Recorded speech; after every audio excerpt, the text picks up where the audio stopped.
So in other words, while the Lowell Mills women were real and they definitely existed, the workforce was not overwhelmingly female beyond a certain age. Okay, so let's talk about the cult of domesticity. This would be, if you're looking, number 63. And here's the other thing about my guides that are sometimes misleading. In my guides, all the questions look equal. They all look like the same value, right? Well, 63 is actually a whole lot more important than, say, 60. All right, and so let's look at 63. Now, by the way, cult of domesticity was at the time actually called the cult of true womanhood. So they have the same names, so to speak. And it is sort of like a cult, like a almost religious belief. All right. So these were the if you bought the brochures or got the brochures, you would actually have this as rules to follow. Yeah, everybody understand? So you were expected to be pious. Pious means, what were you supposed to devote your mind to, your mental pursuit to? To religious belief, to church, to Bible, to God, not to what? Well, what else could you devote your mind to? Yeah, science, math, like other stuff. But no, in fact, Susan B. Anthony's daddy will pull her out of school when her teacher will not teach her long division, because it would be bad for her brain. So there was a literal belief that women were fragile mentally, thus could not handle like the applied sciences, challenging maths. Whenever I hear a woman or girl say, "Oh, I can't do this, it's too hard for me," I'm like, oh, somewhere a feminist is rolling over her grave, right? Don't blame your gender on your lack of ability. In other words, purity. You absolutely were supposed to treasure your virginity. Now, that typically was seen as realistic. This was not a sexual revolutionary period in America. So in other words, we know that people had sex because they had children. What we do not have data on from the pre-Civil War period at all is what kind of extramarital or premarital sex. We know that society took steps to prevent that. I told you these groups, I think, about bundling bags. You know what bundling is? It's like having two sleeping bags were like sewn together. And so you could sleep with the person you might want to marry, but you would be physically separated from them, like in a bag. So you would both be in a bag, kind of straitjacketed in there to sleep together or not, to kind of have time alone together, unsupervised. But usually it would be very unlikely to get an unsupervised woman. You understand what I mean by supervised? Women don't hanging out in a room with a lady by yourself. Submission. Now, this is a key thing that was included in the marital vows. Women were to submit and obey their husband. Submit and obey. So again, very, very patriarchal, very, very based in what? Where does this stuff come from? Genesis. Yeah, the Bible. So yeah, definitely the Bible, although you get some New Testament stuff in there too. I think the Apostle Paul writes about it too. He didn't want to get married. The point is that women were appointed to be help. I think the word is helpmates for their husband. So submissive and obedient. And then their only proper place was in the home. So this is where we get what we call traditional gender roles. You guys understand what that means? Yeah, traditional gender roles. So you guys can unmask for a minute if you need to breathe or whatever. I'm supposed to remind you periodically. Take a chill. I'm still eating my sandwich. Okay.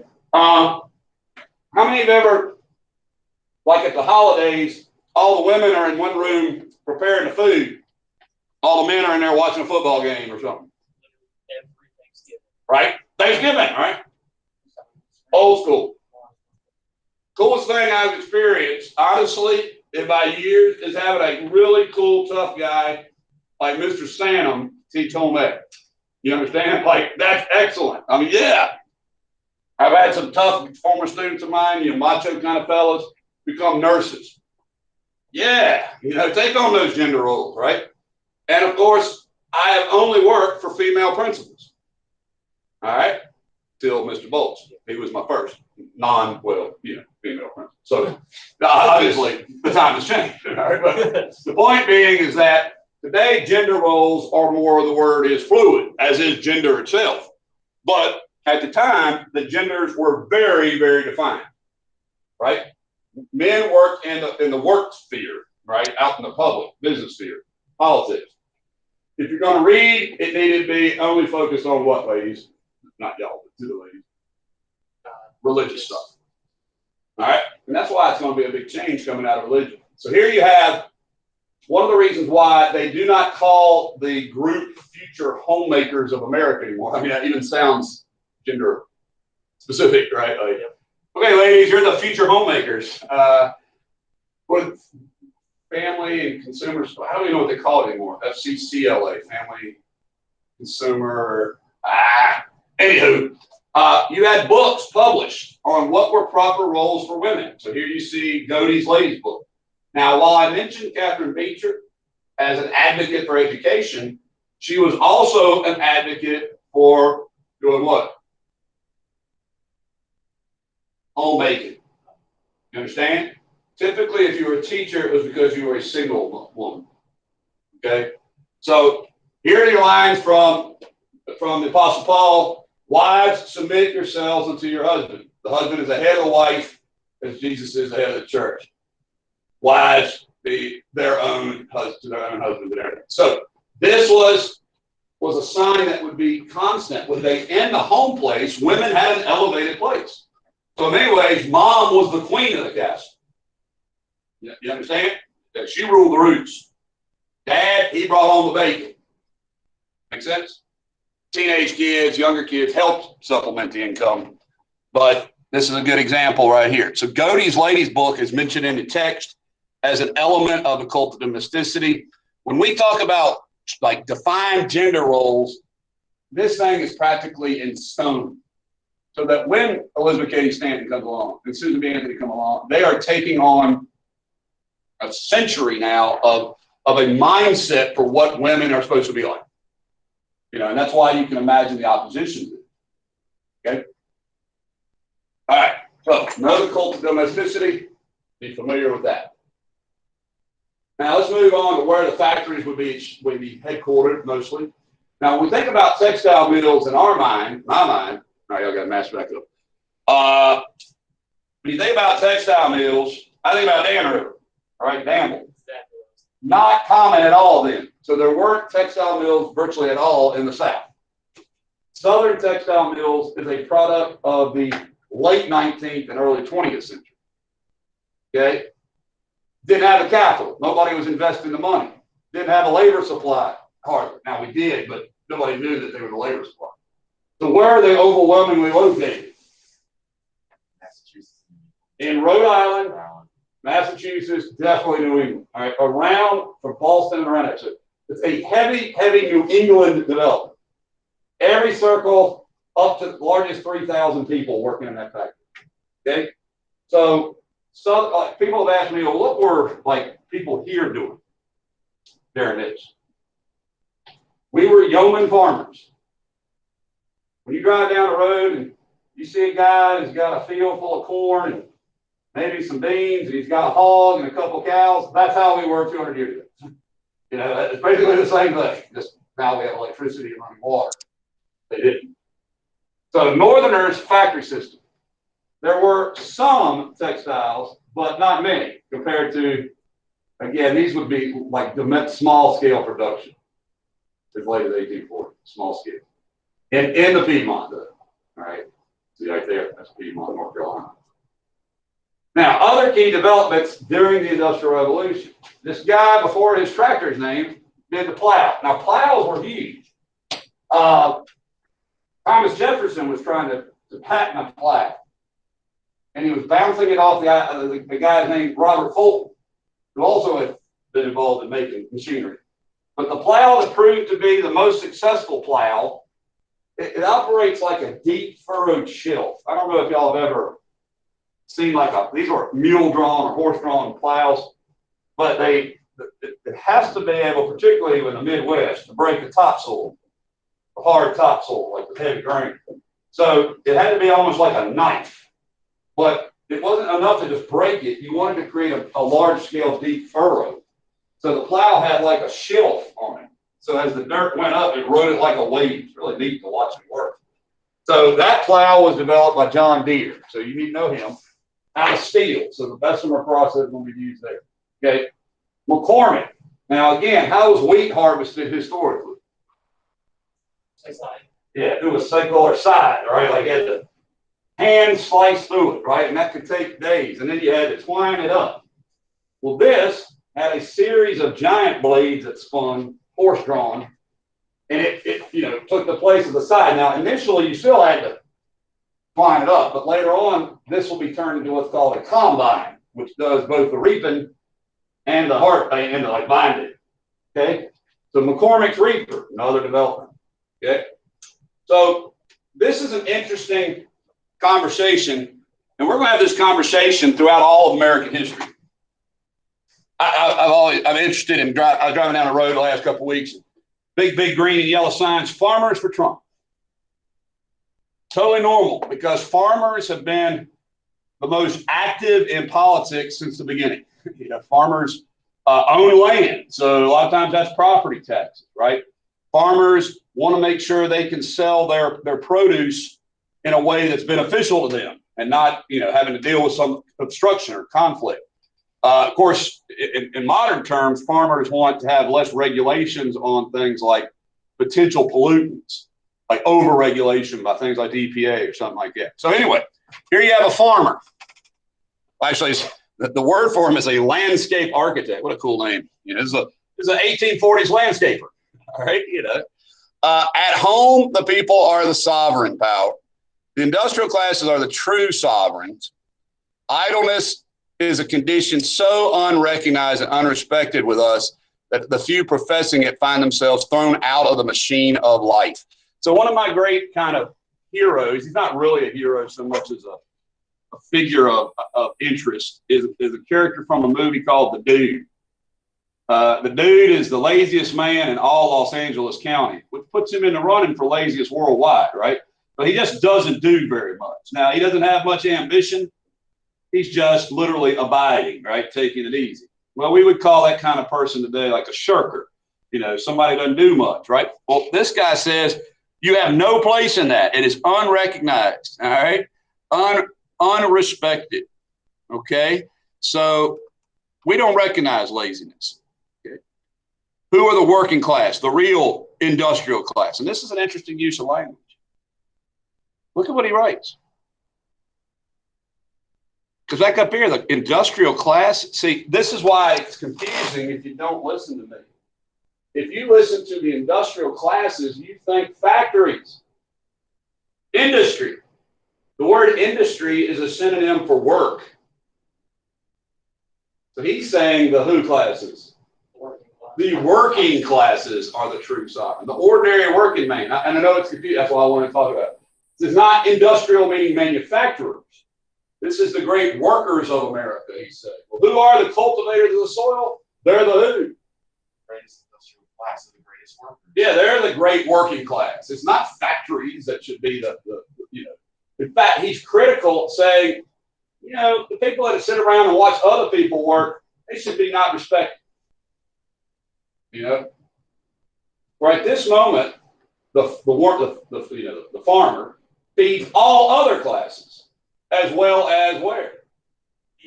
Europe furnishes raw materials for the manufacturer. That would be cotton. By the way, the use of the word staple, S-T-A-P-L-E here, is like a thing of value, usually an agricultural commodity. The great staples, like farm products, which figure largely in the account of the merchants, the ship owner, the factory owner, and every village, town, seaport in the Union. In other words, we don't have an industrial revolution without what? That's right, without farmers producing the food to feed all the other stuff, or the raw materials, be it cotton, or farmers, by the way, would go so far as to include men who handle livestock, herds and things like that. So the system of railroads and cheap transportation began to supply the seaboard with the fruits of the fertile West. He's giving a big shout out. You don't have the Industrial Revolution without a farming class. And he's not wrong. He might. You guys remember the American system? You need to learn the American system. It's a proposal. It's a vision of America. It's Henry Clay's vision that says North will be factories, south will be cotton, west will be foodstuffs, right? And they'll kind of operate like a triangular trade. All right, yeah. And Downing is saying without the foodstuffs, the other stuff doesn't happen. And it kind of makes sense, right? Factory workers can't feed themselves. All right, this is why Britain, during this exact year, is going to end its tariffs on imported grain. So repeal what are called the corn laws. Because who has cheap grain? America does. And who's dominant as far as politics in Europe at this point? In England. This is interesting. Shows you how power can shift. No. In England, the farmers have lost business. In England, the farmers have stopped being productive hardly. All they have left hardly is like sheep. I mean, they're not like non-existent, but who's more important in England in 1840s? Factories. And what do factories want for their employees? Cheap food. Cheap food, because if it's cheap, they don't have to what? They don't have to pay them anymore. So that pushes down demand for higher wages. So where is cheap food coming from? United States. Us, USA. Nicholas, what do you mean cashier at McDonald's managing transactions at a multi-billion-dollar? What is that in connection to? I just read that. I think he's trying to show the concept of how similar to how the farmers calling people land-architects. Okay. Well, in a way, one of the things that's problematic, and I like the historians in America like Studs Terkel, who will go around and interview the cashier at McDonald's. Because American history is not just Ray Kroc, the creator of McDonald's. What life is like for the workers at a certain moment in history is very revealing. The people who voted for Donald Trump, those people have been interviewed. The people who voted for Joe Biden, they've been interviewed because the question is on people's minds, like, why? Why did you vote for this person over that person? Why do you support? So in a country where the cashier at McDonald's has value, it's important as history that we kind of get a sense of what the cashier at McDonald's thinks, just like the guy who owns McDonald's. And that is a neat thing. And now I don't know Downing's full biography here, but clearly he's noted enough to be published in a circulation. I forget if this was, and again, if you were evaluating this for a DBQ, you would definitely say, well, this guy ain't partial. Impartial. I mean, he's biased, right? This is, by the way, the issue that is still coming up with you guys quite a bit on the AP DBQs when you're doing analysis. So the document here, you usually figure out what they're saying. Although you might have had trouble with the word industrial here, right? But you are figuring out that this person says that the sort of lifeblood of America is from farming. Question becomes, is he completely trustworthy or not? We don't know enough about him to say definitively yes or no. All right. The evidence that he provides, which is somewhat circumstantial, is compelling, but we don't know how much grain is imported. We don't know how much of this is grown domestically, like at small farms. So there's a lot of stuff to this, but it is pretty clear that he is an advocate for farming, just from what? So what you're trying to get is definitely his point of view. His point of view is that you would not have an industrial revolution had you not had a sort of agrarian revolution, right? Like the two have to happen. Speaking of that, here, a lot of the inventors of the period, and I like to think of this period in history, and you can think of it this way. Well, I take a bite out of this sandwich. You thinking about it? Look at what they made. I think of these inventors as like the Votech inventors. You understand what I mean by that? These men were scientists, mechanical engineers, but they weren't what kind of scientists? They weren't biologists, physicists, chemists, right? So the first phase of American technology and science is more Votech-y. The second phase, second industrial revolution, more gun schooling. See the difference? Both are useful. But Americans were far too interested in maximizing profit than we were about considering like astronomy. You see, so this period in history, much more mechanical sciences. Later, much, after the Civil War, what we might call the applied sciences. So like physics and biology and chemistry. So that's something I want to make note of here. Make sure you understand. And we were, this guy, the unfortunate name of Dick Ho, right? Like I'm like, but that's what they went by. But there you go. So let's move into the other revolutionary thing of this period. So you've got westward expansion, right? You got immigration and urbanization. Cities growing unprecedented rate, right? By the way, I meant to point this out. The population wasn't growing at a faster rate now than earlier. During the colonial, were we growing really fast too? But which population was growing dramatically? Which was growing faster than it ever been? The urban. You see the difference? So in the colonial period, America's population was doubling every 20 odd years. So was in the early Republic period. So was in the Jackson. In other words, we just kept having a lot of babies. Natural reproduction. But the difference in the 1830s and 40s is what adds to it. Yeah, Irish and German. So yeah, right? So you got Deere, McCormick. Oh, do you guys catch this question online? How are grains transformed into profitable enterprises? This should take you back to Alexander Hamilton.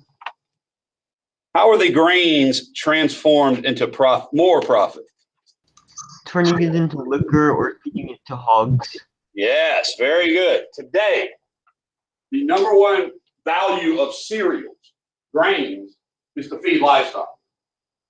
In other words, we give far more grains to livestock animals, pigs, hogs, cows, than we do to, well, humans. All right. But the other, as Nicholas said, was alcohol. So think about like the whiskey rebellion. They were turning it into whiskey. That's still a very profitable use of grains today. The nation's beer industry, the nation's wine industry, obviously the grapes, and the nation's liquor industry. These are big industries. But today, it's not enough. What does Congress do for farmers out west in Iowa and Nebraska? Those aren't the only. In other words, our grains would sell and be at a loss because of Argentine grains, for example. We can import grains from Argentina or from China, in some cases, cheaper than we can buy domestic food crops. Now, why? What has the government done that's different now than then? Anybody know? They can give subsidies. Yes, they do subsidies. Very good. How many of you guys get gasoline? All right. What does it say has up to % of? Up to 10% ethanol, right? What's ethanol? Kind of alcohol that comes from corn. It's corn oil. It's corn gas. The irony of corn gas is it requires more carbon to make than it does to save. In other words, you got to put a lot of carbon in the manufacture of it. So why are we using ethanol? Got to get the corn industry keep going, right? Excuse me. We don't want corn industry broke. So yeah, ethanol and corn. Very good, Pranav. I see you there. So definitely know that. Okay. But not for this chapter. In this chapter, the government ain't doing anything for farmers. That's why they're having a shout out. Hey, wait a minute. Y'all wouldn't be eating if it weren't for us. Okay. So let's talk about the transportation revolution, which is the last component of the market revolution.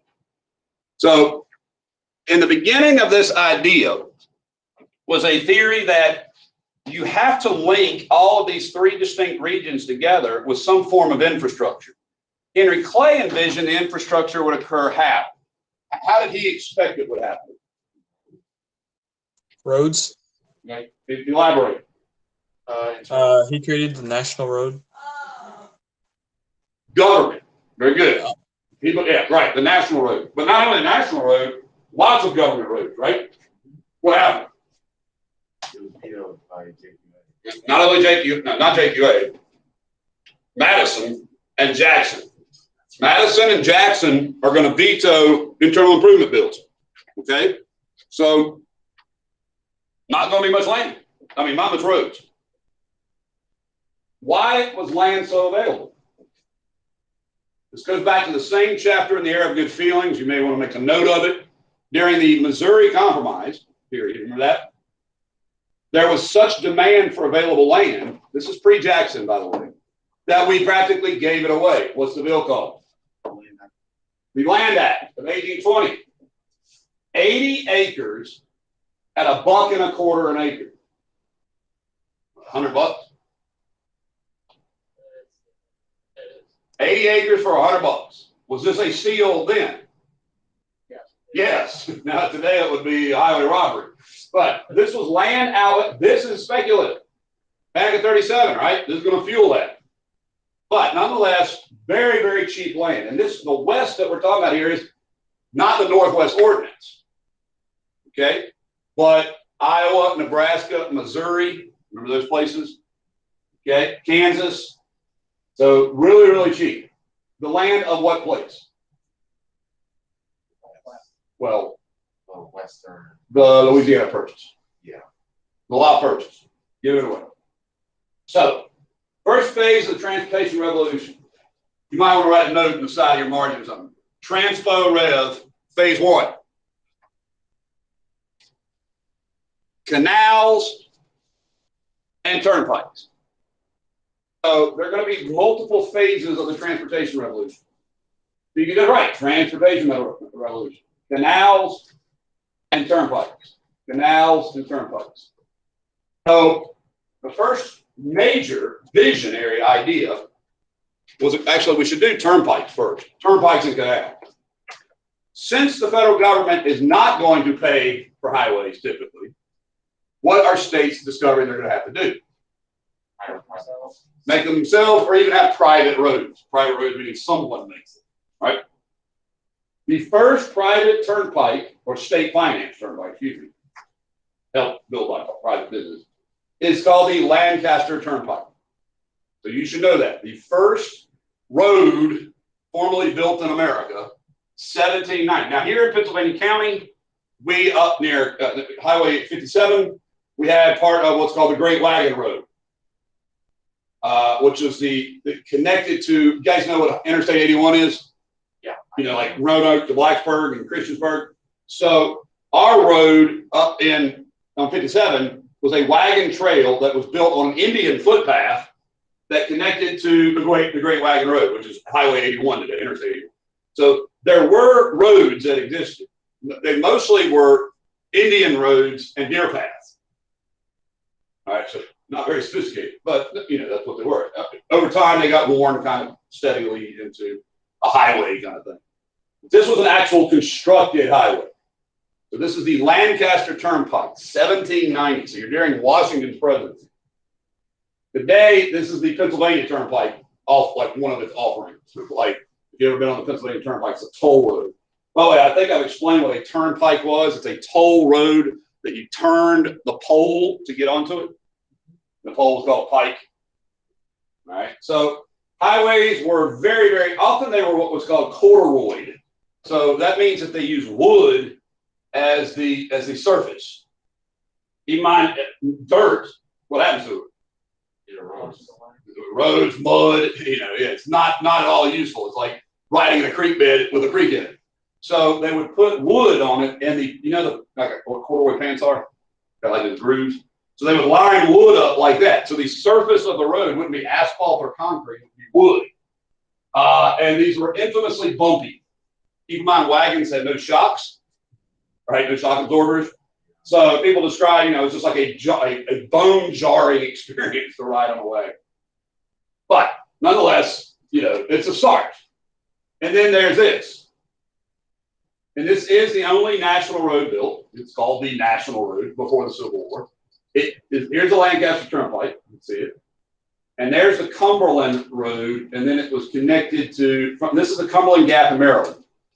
You guys go up there. It's near Hager's. No, it's near Sharpsburg, where the Battle of Antietam took place. And it goes through Wheeling, tip of West Virginia, all the way out, and then it to Vandalia, Illinois initially, then to St. Louis. So this is the road that takes them about 20 years to build. Okay, during a period of the War of 1812, Jacksonian, the Panic. So anyway, nonetheless, this is the only national road, and it's still there in a sense. It's part of US 1, I think. US 1, like Highway 1. No, that's the one that goes north-south. What's the one that goes to California? Route 66. Get your kicks on Route 66. This is the beginning of that. All right. So let's go back up here and take a look at a vote on funding roads and canals. What do you notice about it? All right, well, let's not say people. Let's work on specificity. Regions? All right, which region? So you take a look at the regions and tell me what you notice. The West is all for it. So one of the things that some of y'all missed on the last unit test was you said that Andrew Jackson was opposed to westward migration. That's not true. Big fan. All right. I mean, he's a guy who relocated the freaking Seminoles. The Cherokee. Get out of the way. We're moving westward. All right. So the West wanted roads. That's to get their goods back to market or a market. What's interesting to me is who seems to be not that in favor of it. Why might the South not be in favor of it? They don't want to lose any more of their population. Okay, both y'all have good arguments, I think, but I don't think you're quite getting it. First of all, nobody's really migrating much from the South other than to the deeper South, and that's not because of internal improvements necessarily. I mean, they've been migrating westward for a while. But I don't think it's that reason. And then you said, well, the West is growing the kind of crops that the South isn't. The South is not growing huge supplies of wheat and corn, and not on a scale of that. So I don't think that's it either. Although it's possible. I'm not saying you're outright wrong, either one of you. I don't think that's the driving reason. The South doesn't like tax money being spent on anybody other than the South. So this is like a turf thing for them. Like they're like, plus the old DRs don't even what? John Randolph wrote about it under DBQ. Oh, they don't believe in it as something Congress can do. You remember? So either politically they're opposed to it, like philosophically, i.e., who should pay for roads? States, right, or private, not the feds. And we're not getting anything out of it, so why should we vote in favor of spending money for somewhere else? That's definitely an attitude they often share. Now, there may have been a sense that the South could be a competitor with the West with grain production, but that wouldn't have been very realistic based on the date. This date was pre-cotton large growth, so it's not like Virginia was going to be a big wheat producer compared to, say, Iowa or Nebraska. But maybe, maybe there are some who voted that way, perhaps. I think it has more to do with they just didn't want to spend money somewhere else on something they didn't believe in. Okay? But who else obviously was not in favor of it? Now that is the area that didn't want to what? Lose their population. That is the area that, what did high population mean for them? More taxes. Yeah. Keep in mind, for the South, they don't use their poor white labor much. They're not useful for much. So they're just yeoman farmers, like drifting about. White people in the South, if they don't own slaves, they're poor, and they're not really providing much for the rich class. They're just kind of there, right? But in the North, the poor are the factory workers. So if you get rid of the factory worker, then you're in trouble. All right, so these are the folks there. So turnpikes, and I wanted to jump to the other one, canals. That's phase one. Canals. So I've got a video for you guys from YouTube to watch. It's the construction of the Erie Canal. This is a brilliant idea that almost didn't happen. Now, Governor Clinton, I'll take you back and show you his name. Governor Clinton, DeWitt Clinton, wanted to get federal funding for this. And Madison said no. Okay, you're not getting it for this. And Monroe said no. All right, so then he went and got New York funding for this, New York financiers, New York business people. And initially, it was thought to be a terrible idea. They called it Clinton's Big Ditch, like the ditch running across New York. But what Clinton had as a vision, and it was a vision, was to pick up the Mississippi River's success and transport it to the Hudson River. And he succeeded. Because what this did, it said all the commerce that would have gone down here and on down the Mississippi, New Orleans, can now sail on a boat go across here, and come right out here in the Atlantic Ocean. So essentially reverse the flow. Yeah, right. He said all the goods from Toledo, Cleveland, Buffalo, later Chicago, they can come here. Take that shortcut, massive shortcut. That took them a couple of years to build. By the way, this has a massive success on the communities that are located along. All right, if you live by the canal, you know, it became like a boom town, you know. Now, it did hurt some of these smaller farmers along here and stuff. Because I mean, what's now coming here is Indiana's produce. Yeah. You understand? Ohio's produce is flowing here. It's much cheaper. Yeah, and then it's going to get, but also it's going to make what city the capital of the world? New York, because now all that stuff from the Midwest is going right past New York Harbor. Okay, it's going to set up shop in New York where we get on a bigger ship to go to Europe. So DeWitt Clinton's idea is a mammoth success. And look at what it does to freight rates, canal rates. Because what can you do on water? Well, if you think about it this way, not before we do the steamboat, these, what traveled on these? On roads? Wagons. Wagons. Horse-drawn wagons, horse-pulled wagons. The roads were not good, Yeah. right? The wheels would break. You know, you guys played Oregon Trail probably once in your life, you know. You died of dysentery. All right, you know, but you had to bring the backup wheel, all right? So a horse or a mule, actually, they use mules mostly, can walk beside the canal pulling a barge, holding 20 tons of stuff on it. Is what it's doing. It's floating. Buoyant. It's floating. So then all that mule has to do is walk a distance of the Erie Canal, right? Or a team of mules. So the canal is going to make freight rates extraordinarily cheap. So phase one of the Transpo Revolution, turnpikes and canals.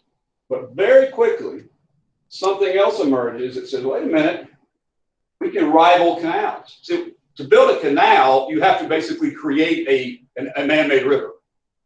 You have to dig a ditch and let the water fill it up, right? The problem with river travel, be it the Hudson River, the Mississippi River, the Ohio River, oh, he's in New York, so he's on the Hudson, is that you could only travel what? Down. You travel upstream on a river. I kayaked up the damn river. You know, it's not an easy thing to do because you're going against the what? So if you're bringing 30 log flat bottom raft, you know, with 100-pound bales of cotton on it, what's the direction you don't want to be going? Upriver. You know, Abraham Lincoln would float down the river. You know, that's not so bad. And then when you get there, you sail the wood and the cotton, and you got to walk back. All right, but that's how life worked for anybody on these rivers down in New Orleans until Fulton came along. And what Fulton did is he took James Watt's, y'all don't take yours off, he took James Watt's steam engine and he attached it to a paddle wheel. So they call these, you know, they got stern wheelers, and you know, here's a wheel on the side that the steam would power a turbine, I mean a piston, I guess it is, move back and forth, and the wheel would turn.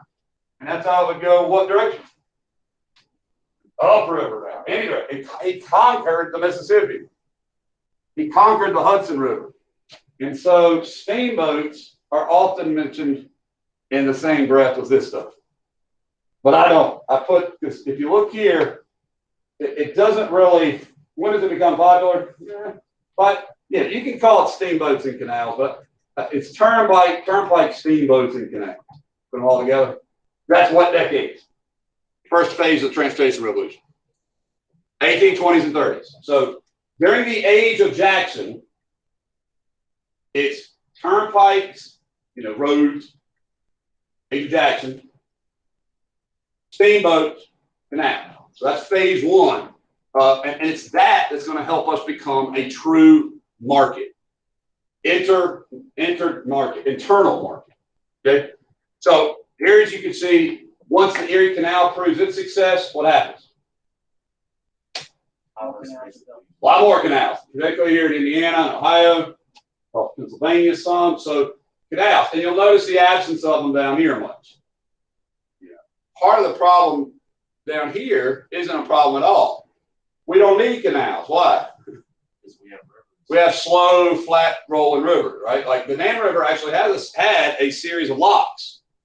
So you could bring goods upriver. They don't exist anymore. I have a book back here on it if y'all ever the Dan River locks. Like this book right here. Yeah, the Dan River Atlas. And it's a locally produced thing by the Dan River Basin Association, but it'll show you how they built locks. And people would actually go up the river and they would raise the water level. Just like here now. It's kind of cool, right? But anyway, none of these canals, or a canal. So did freight rates eventually ever go up, or did they stay about that? All right, so the only seriously expensive freight rate. So you ask a really cool question, you know, like, what was the expensive freight rate? Well, first of all, the mail was expensive if you used the Pony Express. I'll show you that somewhere else. But this, by the way, was brought over by the Germans. You guys remember the Germans? This is the Conestoga wagon. It was first on the wagon trail of Pennsylvania. Then it came down the Virginia Great Wagon Trail, they called it, which is Highway 81. And then it would be used on the what? The Oregon Trail, where they call them the Prairie Schooner. You know, and on the Oregon Trail, what would happen is, and they did this in Pennsylvania too, when they got wherever they were going, they took the wagon apart and built their house out of that. Like that was your wood, you know. So if you, like the floor of it would be the door. So it's literally that was it. That's the wagons there. So you see what's starting to become an interest though is what? What are they considering building by the 1840s? Railroads. But I don't want you to think of railroads yet. Railroads are a novel idea that have not yet taken hold. They will take hold ultimately by the Civil War. And so they're coming. You can see here. But by and large, this road, you know, this is much later in history. Mostly it's what early on? Canals and what are these? Roads. And again, think about that's the Great Wagon Road. Remember? It's going on there all the way down and all the way. So the Great Wagon Road went from Massachusetts to New Orleans, ran right past Roanoke, you know. So definitely no roads and canals. Now you asked about freight rates.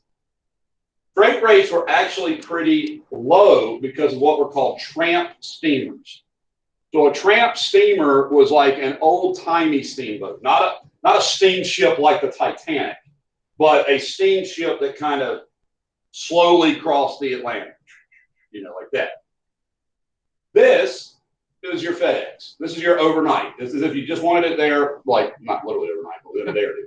So it had virtually no draft at all. You know what draft means? Yeah. So yeah, it was like an arrow almost, and it didn't displace much water. So imagine like a speedboat. Doesn't go deep in the water, not very wide, enormous amounts of sails. You see what I'm saying? Like sails everywhere. And they call these the clipper ships. They were beautiful. They zipped across the ocean. So if you wanted to get something from say, Boston to London, like fast, say news or something, you would pay. This was like the Concorde of its day. This is the supersonic trip across the Atlantic. These things never were that big in the grand scheme of things because they were too expensive. They sacrificed cargo for speed. And steamships are going to steadily get better. You know, like Titanic by 1912. You know, so. But for a brief period of time, this was the fast method of mail and delivering stuff. Internally, the train is going to displace the canal. Once trains get going good, canals are going to be like, I'm not going to say obsolete, but the thing about a train is you can build it anywhere. Yeah. You just run trains through mountain ranges and stuff. So freight rates are going to perpetually be low. So what that leads to are cutthroat freight wars. Now, I say that sometimes the rates will also be too high for the shipper, the person. So, like, for example, who do you think has a very slim profit margin for this time period? They always have slim profit margins. Guys, who are infamously narrow profit margins? If you're not sure what that phrase means, like that small degree and they don't make any money at all.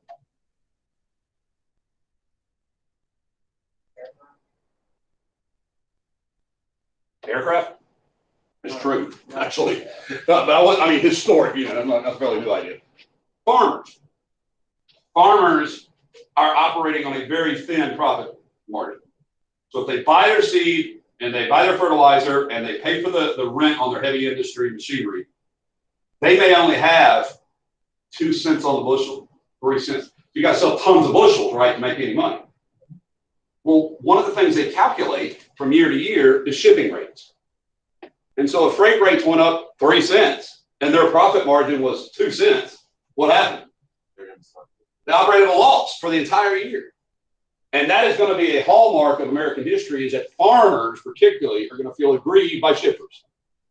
Because they're not the merchants, they're not the shippers. The farmer works in Indiana, right? The good that they want sold needs to leave New York Harbor.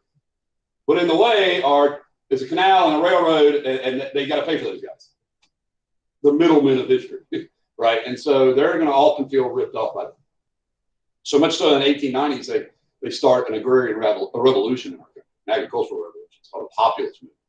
It's a group of farmers get so mad they get laws passed to affect the railroads.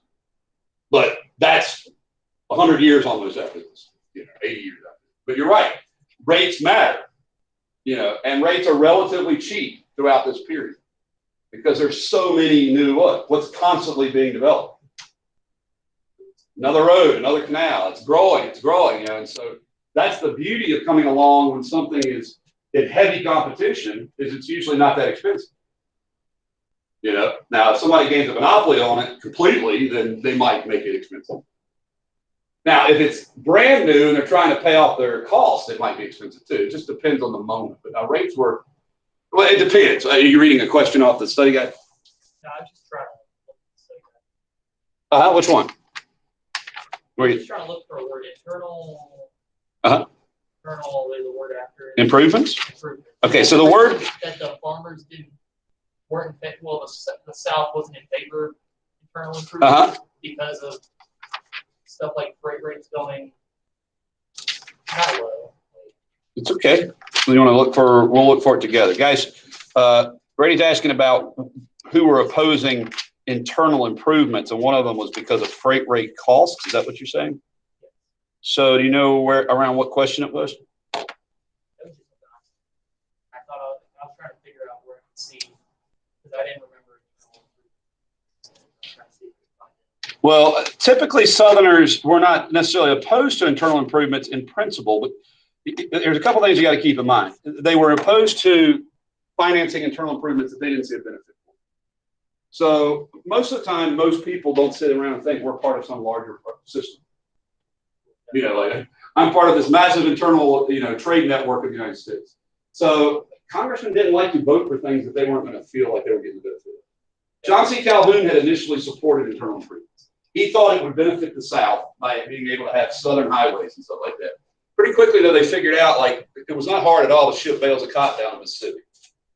You didn't need a highway to do that. And if you remember anything about the tobacco planters and the rice planters, almost all of those are located near water. So waterways were the southern internal improvement. They were the southern infrastructure and had been since colonial America. So I don't know if there's more specific reason. I do know that the South did not attract immigration. Nobody immigrated hardly at all to the South, but at the same time, it didn't necessarily lead people to emigrate, move away, unless they were escaped slaves, so that was, wasn't that common. Anyway, obviously by the Civil War, the major change in transportation is in railroads. So the railroad is going to displace all the others that we mentioned so far. The railroad is going to be the dominant industry in the United States until the automobile. Get it? So from 1860, the Civil War is the first American war fought with railroads. Crimean War over in Europe will have some railroad action going on at about the same time. But, this is the first railroad transportation war, the Civil War. We will build a transcontinental railroad, famously.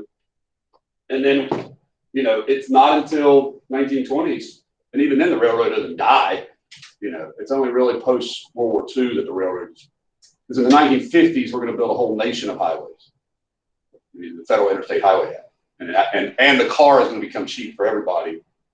And roads are going to get paved. And they're going to get air conditioning. So by that point, trains are going to be a lot less interesting. So railroads started popping up around Civil War. Well, To give you an example, does anybody know who the first like famous railroad guy is? Like the first railroad magnate? So his name's Cornelius Vanderbilt.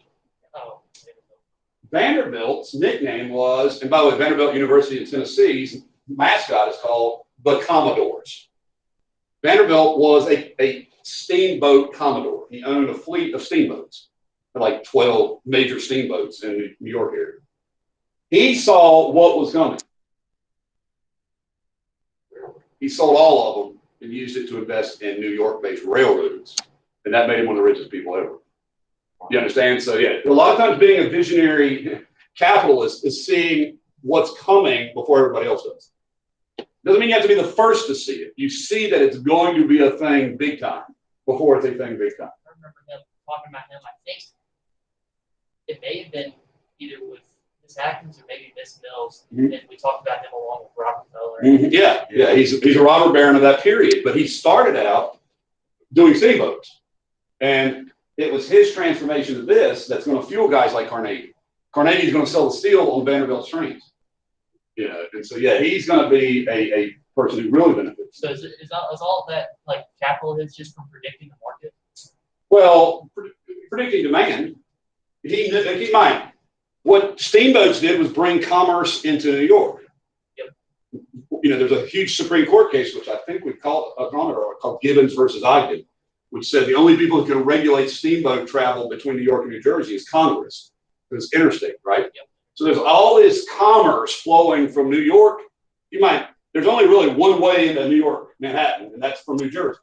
You know, if you're coming from America, if you're coming from New England, I guess you could hop down to New England, Connecticut to Long Island. But if you're coming from the rest of America, Hudson River, right? New Jersey, upstate New York. So he said, if I control the railroads that go into New York from the Hudson River Valley and New Jersey, then I'll control all the freight that goes into New York. And he did.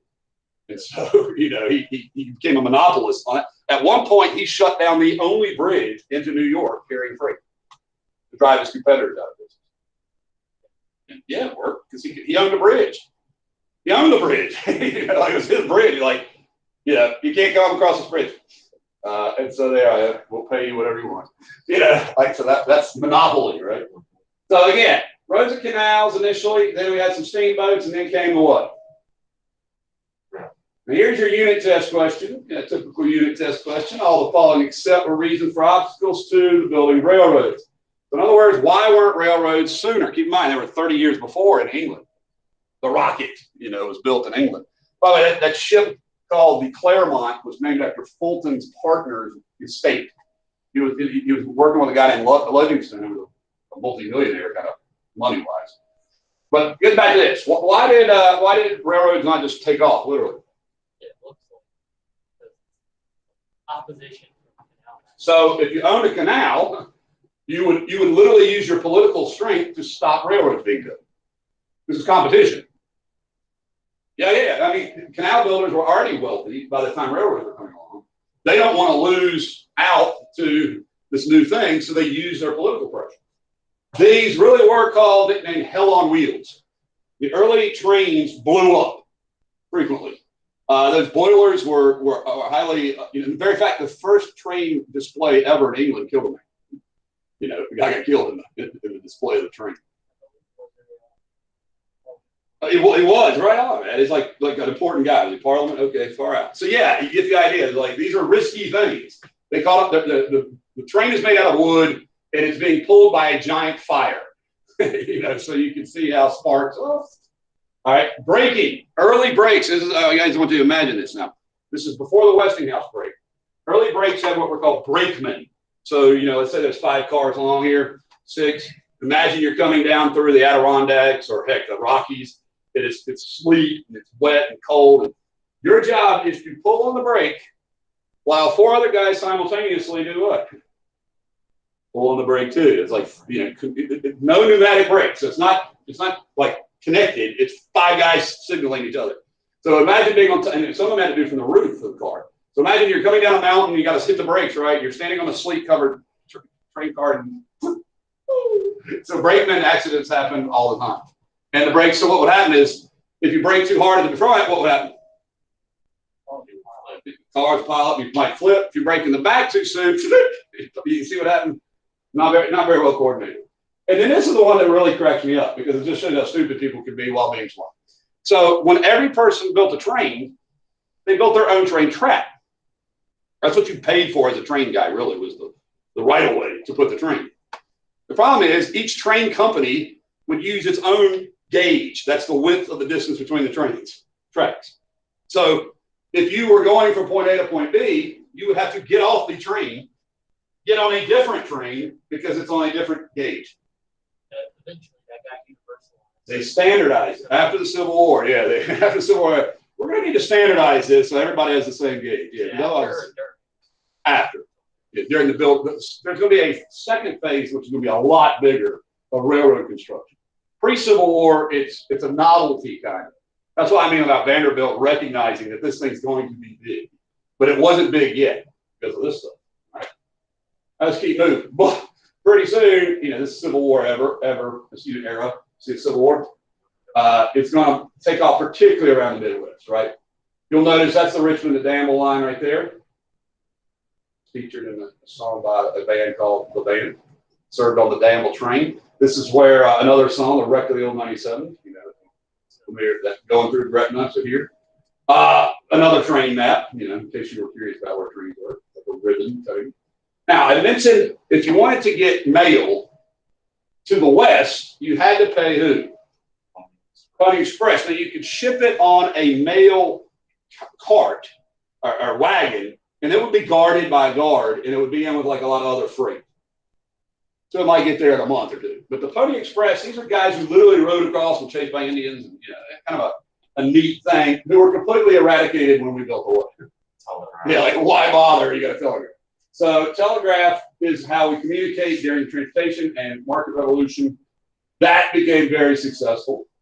Okay, lots of entrepreneurial. Do y'all know that word, entrepreneur? Okay, so let's move now to the sort of conclusion. Here's the Pony Express. You see these lines right here? The sort of dotted areas. Right, these are Pony Express trail and right along the blue one. But these became wagon trails. So the famous Oregon Trail, the Mormon Trail.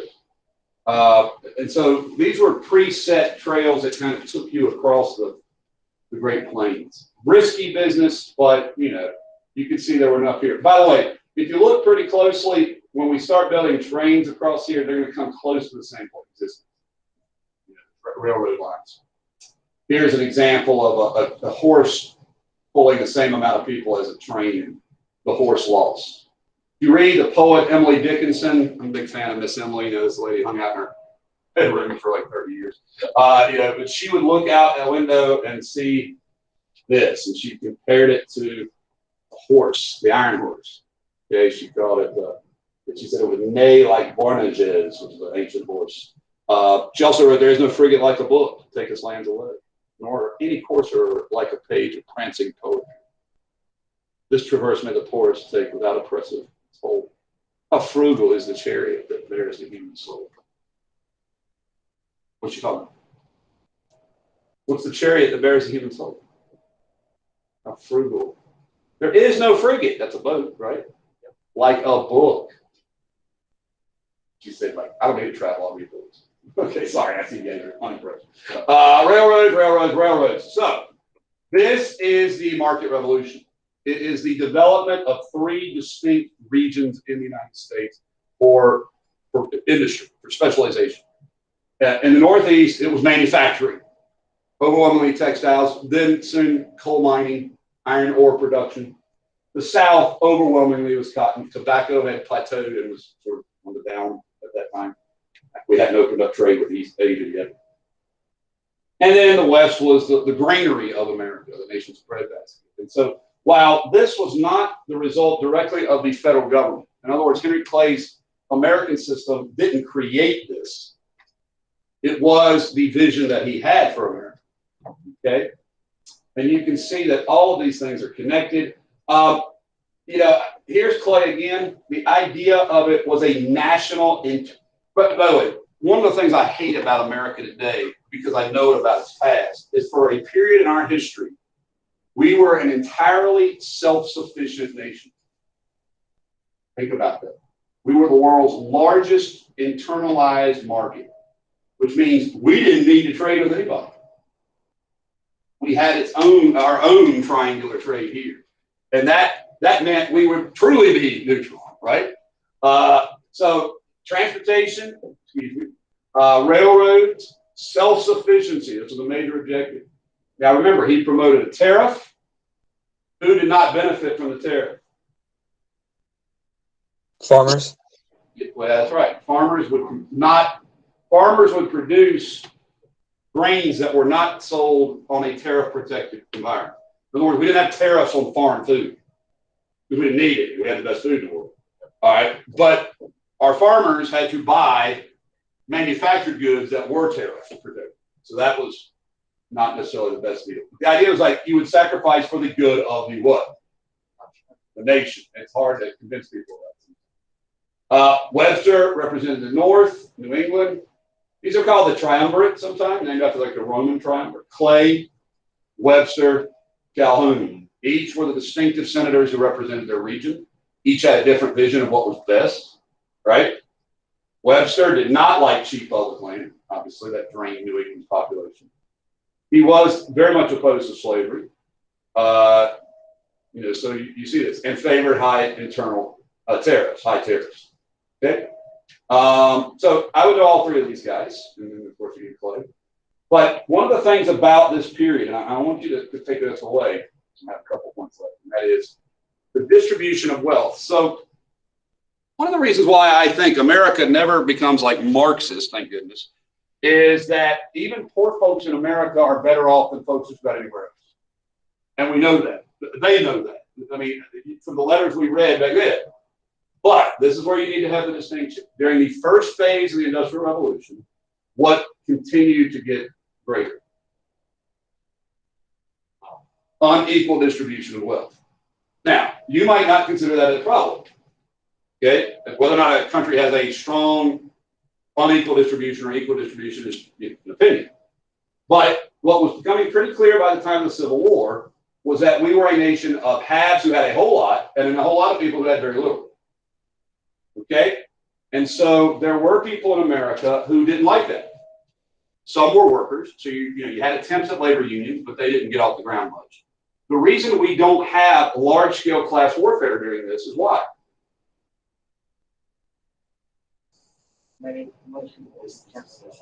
What made them content? How come? How did they have enough money to live off of? What were most people? Yeoman farmers. So the thing that's different in America than in Europe is the widespread, cheap availability of what?